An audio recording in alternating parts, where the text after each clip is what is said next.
এই যে মাছ ভাজি করতেছি বন্ধুরা রাত্রের বেলায়।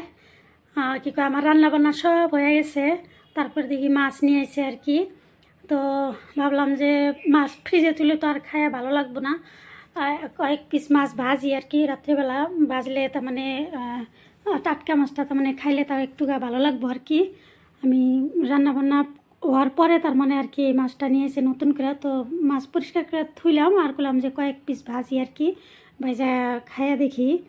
ফ্রিজে তুলে তো আর খায় আর ভালো লাগে না, তার মানে সব মাছই কি গোছি কি যে কোনো ধরনের বস্তু এগুলা ফ্রিজে থুয়া খাইলে সবার কাছে এটা ভালো লাগে না আর কি, এটা কর কোনো কিছু না।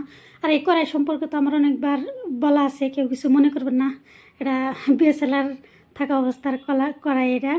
তো এই যে আমার মাছ ভাজা হয়ে গেছে। মাছ ভাজার টাইমে আমি হাঁচি বাড়তে বাড়তে আমার একবারে অবস্থা শেষ হয়ে গেছিলো আর কি।